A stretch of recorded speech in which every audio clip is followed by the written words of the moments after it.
Comme tu peux le voir, je suis accompagnée d'une collaboratrice ce jour qui va nous présenter son métier qui est dans le domaine du bien-être et c'est encore une fois un domaine super vaste et on va en apprendre un peu plus, toi comme moi. Peux-tu te présenter succinctement un peu qui tu es et ton métier? Ok, alors bonjour à tous. Donc moi c'est Marie, j'ai 32 ans. Pas du tout, j'en ai 36. Bah alors, on a son âge? Je me suis arrêtée à un moment donné et c'est vrai qu'il faudrait que je reprenne la machine en route parce que je suis perdue dans mon âge. Bref, j'ai entre 35 et 40 ans. En quoi consiste ton métier et cette méthode que tu appliques? Alors j'applique cette méthode, c'est un condensé entre de la naturopathie et des médecines chinoises. Réellement, je demande au corps quelles sont ses perturbations. En tous les cas, je travaille à l'inverse. Je demande si tel ou tel élément est un perturbateur pour le corps. Quand tu parles d'éléments, c'est quel genre? Alors ça peut être une émotion, ça peut être une intolérance alimentaire, un problème physique, une perturbation d'ordre physique, psychologique ou émotionnel. Ok, donc c'est un peu oui ce qu'on appelle les méthodes holistiques et qui sont vraiment basées sur le corps, sur l'émotionnel, sur l'individu. L'individu en lui-même, sur du naturel, je n'utilise rien, uniquement le corps de la personne. D'accord, très bien. Même pas mes énergies à moi en fait. Oui aussi, donc là ouais, t'es vraiment plus sur l'individu que sur les symptômes, ce qui malheureusement est plus le cas de la médecine générale et ce qui parfois ne touche pas vraiment à un résultat global de bien-être. Il est possible que vous voyez cette vidéo et que vous disiez « Ah ouais, je vais y aller, ça a l'air d'être bien et tout » et que finalement, non, vous n'allez pas venir parce que non, mais en fait, ça va pas aller, ça va pas le faire. Et en fait, quand on réfléchit trop, c'est le mental qui prend le dessus. Et en fait, votre inconscient, il veut pas qu'on le dérange. Il veut pas qu'on essaye de changer sa façon d'être, sa façon de voir les choses. Il va vous dire non, n'y va pas parce que non, faut pas y aller. Et en fait, voilà, ce sera juste votre mental, mais réellement, faut aller au-delà de l'inconscient et du mental parce que quand après vous allez venir me voir et qu'on sera ensemble pendant la consultation, votre ventre va grouiller, il va pas être content du tout en fait. Ou vous allez voir que ça travaille et que ça plaît pas du tout. Normal, on a tous un moi saboteur qui aime bien ces petites habitudes bien ancrées qui sont pas forcément très positives. Même notre inconscient aime pas trop le changement parce qu'il se base sur nos croyances qui sont parfois même erronées ou qui sont assez négatives et forcément dès qu'on essaye un peu de se changer, c'est perturbant. Quand on suit trop sa raison au lieu de son cœur et de son instinct, on ne suit pas sa véritable voie et on ne se réalise pas soi-même, ce qui est un peu dommage. Ça fait partie des objectifs de s'écouter, de s'entendre et de pas laisser paraître le mental. C'est pas facile. Mais quand on y arrive, c'est vraiment pas mal. Ouais, ça libère. Des choses différentes. Conscience, c'est tellement important, c'est tellement intéressant en fait. Je pourrais en parler pendant 10 ans. Tu sais, les gens qui viennent me voir et qui me disent moi je veux un chéri, je veux me marier, et en fait tu regardes, mais non, pas du tout. Pas du tout. Ton inconscient, il veut être chez toi, tranquille, devant la télé, il veut personne en fait. Tu te suffis à toi-même, c'est bon. Mais oui. Faut arrêter de se mettre dans des cases de il faut être en couple pour être heureux, il faut avoir des enfants, il faut avoir un chien. Alors, dis-nous quel genre de personnes tu as en contact? Est-ce que c'est que des humains ou potentiellement tu as des animaux, plutôt des adultes, des enfants? Alors, c'est plutôt des adultes, plutôt dans l'humain.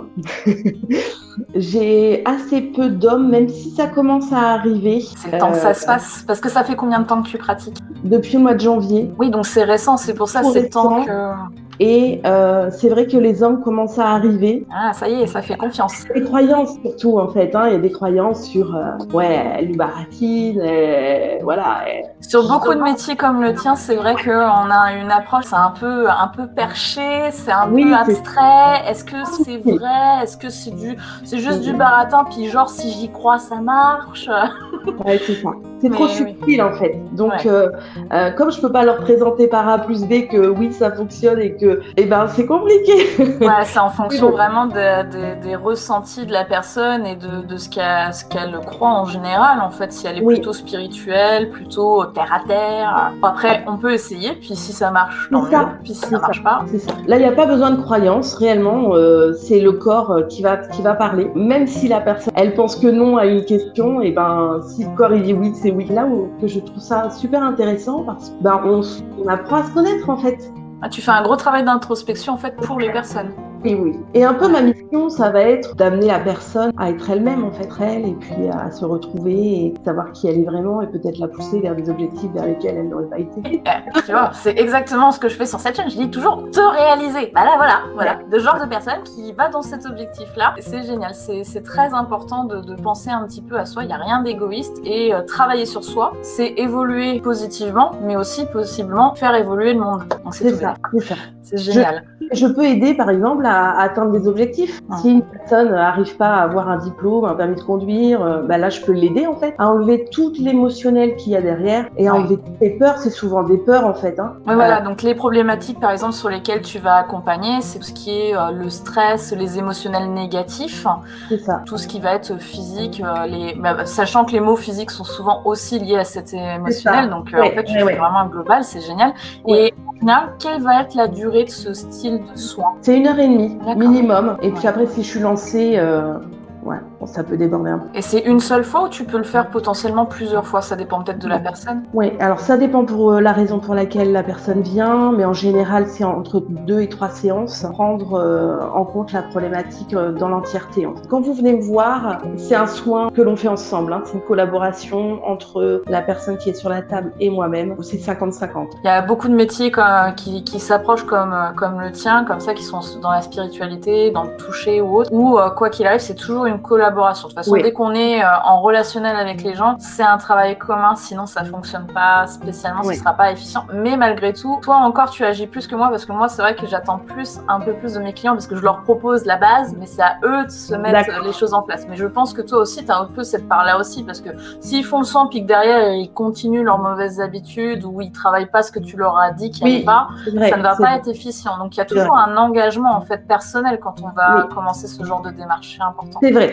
Oui, je te rejoins. Je donne des exercices quelquefois à faire à la maison. Si vous les faites pas, ça va pas s'ancrer. En fait, il faut bien comprendre que moi, je vais donner une nouvelle information au corps, une information sur une peur, par exemple. Je vais l'effacer, mais je vais donner une nouvelle information. Et si vous ne travaillez pas en plus à la maison, elle sera pas ancrée en fait à l'inconscient et ça restera pas en fait. Donc, il faudra retravailler. C'est pour ça que notamment il y a 2 ou 3 séances à faire. C'est parce qu'il faut ancrer une nouvelle information. Oui, comme d'autres métiers, comme par exemple, on peut avoir l'hypnose, l'acupuncture, etc. Il y a toujours un petit peu de séance, justement, parce que c'est pas en une seule fois que, waouh, magie, miracle, ça opère. Non, il n'y a rien de magique, c'est du travail, c'est de l'engagement de soi, ton expérience, tes compétences qui vont faire aussi le job, bien entendu. Mais il y a des choses qui arrivent, qui partent vite.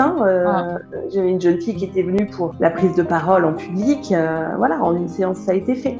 Mais pour que ça soit bien ancré, je pense qu'il faut au moins 2 séances. C'est pour ça qu'il faut... Mais ça dépend de la réceptivité de la personne aussi. J'ai des personnes, d'une fois sur l'autre, il n'y a rien qui tombe. Et puis j'en ai d'autres, il faut tout recommencer. Ça dépend vraiment de la personne. Mais le principal, c'est de prendre soin de soi et de prendre le temps pour soi. Tout à fait, oui, parce que tu as sans doute des personnes, ou peut-être à l'avenir, tu vas avoir des personnes qui ont des problématiques, entre guillemets, un peu plus lourdes, qui n'ont pas forcément envie de dévoiler non plus, mais ils ont un besoin. Et... Finalement, je suis complètement d'accord avec toi. Néanmoins, j'arrive à avoir des informations, en fait, avec la méthode. Et quelquefois, la personne n'est pas au courant qu'il y a telle ou telle chose qui lui est arrivée et on découvre... L'inconscient, il peut y avoir des blocs. Quand ça se débloque, c'est lourd, mais c'est très positif parce que c'est un bien de résilier sur ces événements. Et toi, justement, tu accompagnes là-dessus. C'est une très, très bonne chose. C'est important. C'est lourd, mais en fait, quand tu pars de chez moi, tu as juste déposé tes bagages négatifs. Moi, je garde tous les bagages négatifs chez moi et je m'en débrouille. Tu purifies après. Et toi, tu repars chez toi et tu as quelques kilos en moins, tu as quelques pierres en moins. Ton métier, ça a vraiment un cœur d'apaisement, je dirais, du coup, par rapport à ce que tu dis. De sérénité, Voilà, très bien, ça c'est très positif. Est-ce que dans ton parcours professionnel, c'est vraiment ton premier métier vu que tu es entrepreneur? Est-ce que tu es venu tout de suite ou est-ce que tu as eu t'as un peu vironné, roulé ta bosse? J'ai un peu roulé ma bosse. J'ai repoussé l'échéance, je vais dire. Que dans ma vie, j'ai eu plusieurs occasions de travailler avec les énergies. Et puis je repousse parce qu'il y a un côté il y a un côté subtil que j'ai pas, hein. Comme je suis comme tout le monde, je peux pas expliquer. Et quand on me dit, mais si Marie, tu peux travailler comme ça, tu peux faire ça, oui, ok, mais bon, voilà. Tu t'es mis Donc, tes propres barrières, en fait. social, ouais, Voilà. comme une Sachant femme. que souvent, même quand on se lance dans ce genre de métier ou même entrepreneur, déjà les gens t'en mettent. Alors si toi tu t'en mets en plus, c'est encore moins simple. C'est ça. Eh bien, j'ai travaillé et j'ai sauté le pas l'année dernière à faire. Il a fallu le temps tranquillement que ça y est, tu te sentes bien avec toi-même pour y aller. Pour la petite histoire, j'ai donc 36 ans et toute ma vie, j'ai dit, je ne sais pas quoi faire de ma vie, je ne sais pas ce que je voudrais faire quand je serai grande. Et donc, j'ai fait mon job d'humain, des jobs alimentaires, toujours dans l'accompagnement, voilà, que ce soit client ou ouvrier, parce que j'ai travaillé en ESAT, toujours eu cette humanité, enfin ce besoin de Oui, malgré tout, tu étais sur la même ligne de conduite quoi toujours. qu'il arrive. Donc il y avait quelque chose qui était là, mais que tu ne potentialisais pas. C'est ça. Et que j'arrivais pas à développer, et j'arrivais pas à passer le pas de me dire oui Marie, tu peux le faire. Donc voilà. Et puis j'ai eu une expérience avec une personne qui a fait cette méthode-là que j'utilise. Et puis je me suis dit bon, c'est ce que je veux faire. Et dès la première séance, je suis allée voir pour faire cette formation-là. Tu l'as découvert quand, du coup, vu que voilà, c'était ma question suivante. Je l'ai découvert en 2019, 2018 peut-être. Ça a été assez rapide. Et ça, c'est ça qui t'a vraiment, cette fois-ci, motivé à aller au bout de ton projet et à l'amener. Ouais, c'est complètement. Ça. Lors de mon premier rendez-vous avec une personne que je ne connaissais pas, je suis sortie de mon cabinet et j'ai dit à mon mari, je sais ce que je veux faire quand je serai plus grande. Très bien. Ça, franchement, merci, parce que là, c'est un très, très bon exemple du fait de se réaliser. C'est tellement important et on peut chercher pendant longtemps, mais il n'y a pas de mauvais timing. Il y a que des prises de décision. Donc, il faut le temps, des fois, à ce que ça vienne. Il n'y a pas de hasard, de toute façon. Il n'y a que des rendez-vous et effectivement, on repousse, mais ça reviendra à toi quand même. Ça te pourchasse. Quand c'est vraiment ça, mais complètement. Et en fait, pour la petite histoire, je savais que j'avais de l'énergie dans mes mains, en fait, que je pouvais travailler sur les gens avec mes mains. Et au final, ça c'est en train de se développer là, de ces soins en JMV que je propose. J'ai du magnétisme. Oui, et donc je suis en train de combiner les deux et en train de faire des soins avec de l'énergie pure, avec la mienne. Ouais, c'est très complémentaire, hein, de toute façon, par rapport à ce que tu proposes, donc c'est intéressant. Puis de toute façon, on a toujours notre idée de base, comme moi, à la base c'était les animaux, puis on finit par développer parce que les aléas de la vie nous amènent là-dessus, et finalement, ça donne des concepts uniques, très inspirants, et c'est génial. Voilà, tu commences tranquillement à développer déjà, tu démarres, mais tu as déjà des petits trucs qui viennent et tout, et tu les suis, parce que tu apprends à te faire confiance, et c'est hyper important. Oui, ça y est, en fait, ça je l'ai travaillé avec JMV. Ouais. J'ai travaillé en séance parce que avant qu'on puisse exercer, on travaille sur nous. En fait, on est une petite douzaine à être en formation, et donc on vient travailler les unes sur les autres. Oui, parce qu'il y a beaucoup de femmes, très peu d'hommes. Ouais. Finalement, on travaille un peu chacune nos blessures, nos peurs, nos craintes, et ça match, quoi. Donc là, c'est des cours en présentiel, c'est dans un établissement scolaire ou c'est plus des sortes de stages, de séminaires? C'est des périodes de formation de 5 jours, me semble-t-il, et c'est privé, donc c'est dans une habitation chez le formateur. Donc JMV, c'est Jean-Marc Verriol, qui est le créateur donc, de cette formation. Donc s'il y en a que ça intéresse, de toute façon, vous aurez toutes les coordonnées dans le descriptif, ainsi que toutes les coordonnées de Marie qui nous accompagne pour justement, si vous avez des questions un peu plus poussées sur le métier, ou même que vous voulez potentiellement voir avec elle, parce que est-ce que tu peux exercer un petit peu à distance? Pas avec JMV, je vais dire non, je peux faire du magnétisme à distance. Mais tu as cette partie-là qui va commencer à attendre justement pour un travail un peu plus global, mais du moins tu peux renseigner. Une première approche, de toute façon, des conseils sont toujours bénéfiques, et je pense que tu es très ouverte à ça vu les discussions qu'on a eues, donc il n'y a aucun souci. À ton sens, qu'est-ce qui est vraiment indispensable pour vraiment exercer ce métier correctement et avoir de vrais résultats, que ce soit au niveau de ta personne ou au niveau de ce que tu apportes? Il faut croire en soi déjà, il faut se faire confiance. Vraiment, c'est vraiment la première des choses. Si tu ne l'as pas, il faut la travailler en JMV, mais c'est un long travail quand même. C'est un peu compliqué d'avancer, parce qu'après il y a la partie à avoir des clients, hein, donc il faut se montrer frustré. Tu peux être excellent en termes de ton métier, mais n'avoir aucune compétence en gestion d'entreprise et en fait ne pas réussir à se faire connaître, ne pas réussir à faire correctement sa promotion et forcément ça va pas matcher alors que tu pourrais être une excellente professionnelle. Donc il faut toujours avoir cette base-là et peut-être se former là-dessus aussi pour voilà. Petites entreprises, on est vraiment tout seul pour tout gérer. Donc si tu n'as pas de connaissances, tu risques de pas bien démarrer, voire pas du tout. Donc il faut faire très attention, il faut bien amener son projet. Alors dis-nous, est-ce que tu as une expérience par ce que tu as déjà pu faire en clientèle qui t'a un petit peu marqué? La force de la médecine chinoise, c'est une dame qui est venue avec une tendinite. Et donc dans mon protocole, la première chose que je fais, c'est de vérifier les méridiens. Un méridien égale un organe. C'est des canaux énergétiques qui traversent le corps. Cela, je demande aux personnes de prendre des postures un peu, de faire de la gym pour vérifier si les méridiens sont bien installés. Je remets notamment l'organe de l'estomac. Je remets l'organe du gros intestin à ma cliente et elle me dit je n'ai plus de tendinite. Elle l'a vu, c'était du tac au tac. Alors que pour autant l'estomac et l'intestin de base n'ont rien à voir avec l'épaule, on est d'accord. Donc en fait c'était une autre problématique qui travaillait. Mais c'est dans la médecine chinoise, c'est comme ça. Et donc je lui pose la question, est-ce que vous avez des problèmes gastriques? Est-ce que vous avez des problèmes digestifs? Oui. Et en fait c'est parce qu'elle avait des problèmes de digestion que elle a déclaré une tendinite. Donc elle avait mal à l'épaule gauche et ça passait par le méridien de l'estomac, de l'intestin. Ça a été résolu comme ça. J'étais moi-même surprise en fait que ça arrive comme ça et c'était une belle leçon parce que maintenant je me rends compte que ça revient souvent en fait. Ouais, mais ça de toute façon on apprend beaucoup par nos propres clients, on a nos formations, on a les bases où on apprend de nouvelles choses parce qu'on recherche, etc. Mais notre clientèle nous apprend vraiment énormément parce que chaque client va être différent, va nous apporter même des questions. On se dit oui, il faudrait peut-être que j'y regarde. Mais c'est très bien ce genre d'expérience parce que des fois on se rend compte que c'est plus entre guillemets une généralité et on va se dire tiens la prochaine fois je vérifierai plus vite ce point-là parce que ça se trouve c'est ça qui bug. Et ça je trouve ça c'est fou. C'est fou que en ayant une tendinite, il y a un problème aux intestins quoi. Ouais, et depuis c'est pas revenu. Non, c'est pas revenu. Alors qu'elle avait tendance à traîner ça depuis un bon moment. Oui. Comme quoi. Oui. Ouais, donc là, c'est efficient pour le coup. Ouais. Je lui dis en fait qu'il faut traiter la digestion, qu'il faut traiter les intestins. Et, des fois, on a des problématiques, en effet. Ça, j'arrête pas de le répéter, que des fois, c'est pas forcément ce qu'on a sous les yeux qui est le plus marquant. Ça peut être annexe. Il faut pas oublier que le ventre, c'est quand même moi, je dirais que c'est le premier cerveau quand même. Ça, ils l'ont entendu sur ma chaîne à cause de la colopathie, problématique que j'ai moi-même et que j'ai traitée. Malheureusement, on est de plus en plus touché parce qu'on a un mode de vie tellement rapide et un peu aléatoire qu'on se fait mal en fait.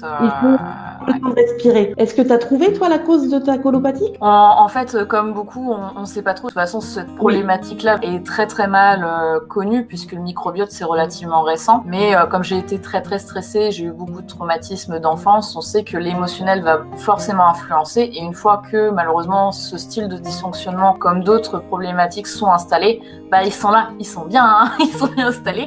Donc il faut travailler avec, il faut vivre avec. Si tu veux tenter, on se verra, on se fera avec plaisir, si ça peut améliorer la situation, parce que c'est toujours bon à apprendre avec ce genre de truc-là. Ouais, je pense qu'on peut faire quelque chose. Carrément, avec plaisir, faudra qu'on essaye de se mettre ça. Est-ce que tu as d'autres choses à ajouter par rapport à tout ça? Actuellement, je rencontre beaucoup de personnes qui ont besoin de s'occuper d'elles parce que beaucoup de fatigue, beaucoup d'agitation dans nos vies, c'est ce que tu disais tout à l'heure. C'est vrai qu'il est vraiment important de prendre le temps d'être soi, de prendre soin de soi, de prendre du temps pour soi tout simplement. Il y a une vraie prise de conscience depuis l'épidémie là, c'est peu importe ce qu'on en pense, ça provoque beaucoup d'émotionnel chez tout le monde et ça fait beaucoup de prise de conscience sur beaucoup de points de notre vie. Ouais. Donc, il faut se libérer de tout ça. Il faut essayer de se ressourcer un maximum, aller à la plage, aller se promener dans la forêt. Moi, j'ai la chance d'avoir la forêt de Benon. Vous pouvez prendre soin de vous une demi-heure par jour. Vous pouvez mettre en place des petites choses pour arriver à être vous et dites-vous que vous aimez parce que c'est le principal en fait.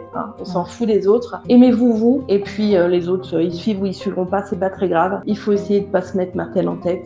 C'est une petite remarque de personnes âgées. Marquée en tête. Ça y est, tu fais ton âge. Là, c'est pas gentil, par contre. Oh, ça va, j'ai 30 ans aussi. Hein. Il faut que je travaille sur mes 36 ans. L'acceptation de soi, voilà, c'est un point essentiel que tu dois travailler. C'est important, tu vois. Est-ce que c'est important l'âge? Bon, non mais voilà, mon petit mot c'est ça, c'est prenez soin de vous et c'est vous qui êtes la personne la plus importante pour vous. C'est ça. Personne ne pourra faire les choses à votre place. Oui, aussi. Amen. Voilà, franchement, merci beaucoup parce que même moi, je découvre énormément. Je suis toujours friande de nouveaux savoirs, de nouvelles compétences parce que c'est important de savoir qu'on a ces possibilités-là pour renvoyer des fois en disant « Ah, toi, peut-être que ce genre de pratique te correspondrait plus que, par exemple, ce que je peux proposer ou le plus classique, voilà, hypnose ou autre. Peut-être vraiment ton partage était très inspirant. Moi, ça m'a beaucoup appris et j'ai passé un agréable moment. Je te remercie vraiment de nous avoir accordé du temps. Si vous avez des questions, il ne faut pas hésiter à laisser des commentaires. Hein. Je pense que Marie pourra les voir aussi et vous répondre avec plaisir, au contraire, parce que on peut toujours avoir des interrogations. C'est bénéfique. Donc merci beaucoup d'avoir partagé avec nous. Merci à toi de m'avoir invitée, c'était vraiment une très chouette expérience, très sympa. Super, j'en suis ravie. Merci beaucoup. C'est très bien parce que c'est aussi une histoire de confiance en soi, d'oser prendre la parole comme ça. Je sais que c'est pas évident les interviews, on est plus ou moins à l'aise. C'est un bel exemple. Il faut aller au-delà de ses acquis et c'était vraiment chouette. Ah super, je suis ravie que ça t'a plu. Puis de toute façon, c'est à force de pratiquer que l'on progresse. Donc c'est toujours bénéfique. Complètement. Merci beaucoup. Eh bien, je ne sais pas toi, mais moi, ça a été une vraie découverte et je pense que nous avons tous beaucoup appris. En plus, Marie a vraiment une approche très humaine et très compassionnelle. Nous te remercions d'avoir visionné. Si tu as aimé ce contenu, n'hésite pas à t'abonner ou à laisser ton avis. Ce sera toujours un plaisir de dialoguer. Et d'ailleurs, je suis à disposition sur les différents réseaux dont tu as les liens en commentaire. Sur ce, je te souhaite une très belle journée et n'oublie jamais que tu es ton meilleur allié pour te réaliser et avoir la vie que tu souhaites.